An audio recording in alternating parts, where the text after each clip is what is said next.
when I was 14, I was mainly just listening to my dad's record collection, which I was saying was mainly men.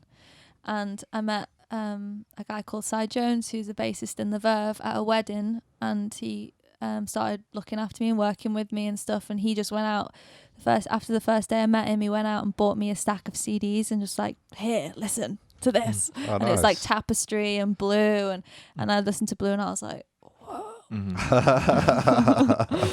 Yeah, so that one.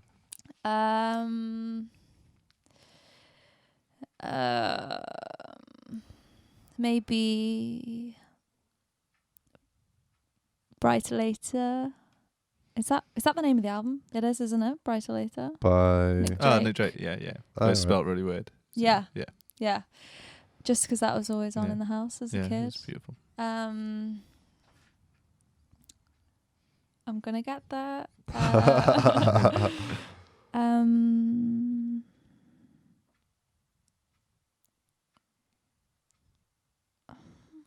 It's so hard. I know. It's a hard one. It's one of them. So Is hard. when someone asks you to like think of a collection of things, your mind just goes. Yeah, and wrong. I don't want to say like the wrong, where I'm like, how could I? I must be forgetting one of my.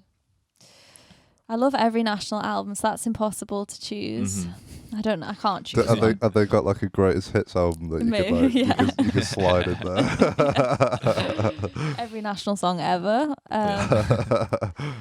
And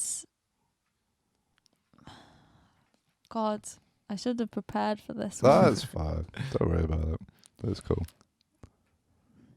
Let me think about the last Yeah, one. It'll come back to you. Let me think. I think one thing that struck me was when we had Sean on, and like people love sad music, right? I love sad music as much as the next person. Like just a lot of like Nick Drake and that kind of thing, and Bon Iver, because it's beautiful. Let's face it.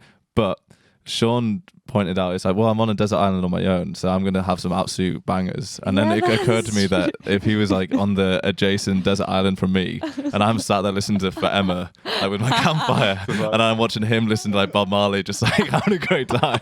I'll be like, so true. I was like, oh damn. So yeah, I guess that influences. So you can't go for like about. If it's too chilled and too like beautiful, lush folk kind of thing.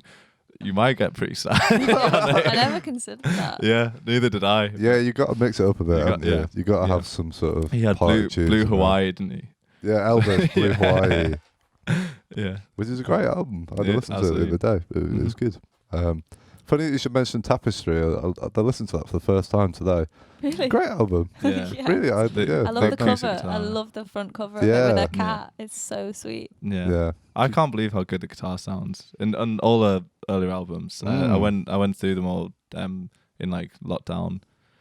What number are we on now? Like lockdown 2 or whatever it was. Yeah. 5. I don't know. Yeah, just the guitars, like the production just sounds beautiful, doesn't it? It's so warm. And the bass, I don't know who the bass player is, but my God, they're incredible. Yeah. Like, I was just like listening. I was like, George, can you have a look for us? I feel like it's someone really. I think like it's not Carol Kay, is it, on bass? Because she was on. So it's Carol King, Tapestry. Just have a look for who played on it. But yeah, I was really. I mean, obviously it's got quite a few classics on there, hasn't it? Yeah, quite a few. Yeah. I thoroughly enjoyed it. It was great. I just love like with those old recordings, like especially with Joni or Carol, like you can hear their feet on the pedal on the piano. I love his album Mule Variations. Yeah, it's just beautiful, isn't it? And for that reason, you feel like you're in the house, like you're with the creaky floorboards, and I love those imperfections. And I think so many people try and iron the creases out of music in that sense, and it just sort of you lose the soul in the process. Yeah. But I just love that album. Maybe that's my album. That's the album. Yeah, but then again, if you've got what's the Take It With Me is like the piano ballad, but that on a desert island. Oh my God! Your eyes out. Yeah, was that another one of your dad's choices? Like the low baritone. My dad, thing. He loves Leonard Cohen, Tom Waits, but I really discovered Tom myself, through that song. Someone said, listen to the last verse, listen to the last few lines. Oh my, yeah. And then I listened, I was like, oh, this song, his Yeah. and then I watched all his interviews obsessively because I'm obsessed with Heath Ledger and I'm obsessed with the Joker, and then I realised he is the Joker. Yeah, exactly. Yeah. I was like, oh my god. Yeah, I know. That blew my mind when I saw that. So yeah. Yeah, it's the last verse, isn't it? That's like Yeah. like songwriting like that. I've pointed out that last verse to loads of people before. Like, you hear that? Like, Yeah. you see what he's done? He's a crazy dude. I mean, is. like when I first listened to him, I really didn't understand, because you know how he like flips between characters and stuff like that. It's such like a different way of writing that I'd not really. Because I mean, it was probably when I was like 20 or something when I first heard him, and I just didn't understand that to begin with. But I think it's amazing once you understand what he's doing and his process. But he's a crazy dude. I thought that because at first when I heard Take It With Me, and then I expected another 12 similar to that, you know? Yeah. And then a chocolate box Jesus or something. I was like... I was just scared. Filipino box spring hog. This is like, yeah. Or have you heard What's He Building in there? That's hilarious. Yes. I used to, when these guys were like, we lived together in a house in United, I used to like put that on really quiet in the kitchen when they're all cooking, just to, like free people. There'd just be a feeling of tension. Just like, there's some great lines like, there's formaldehyde underneath the sink, of course. No, sorry, there's poison underneath the sink, and enough formaldehyde to choke a horse. He's a genius. He is, man. He's amazing. He's great. Did we find out who was on that Carol K album? Yeah. So you were asking the bass player? Joni did backing vocals. Oh, really? I didn't know that. James Taylor got stuck in as well.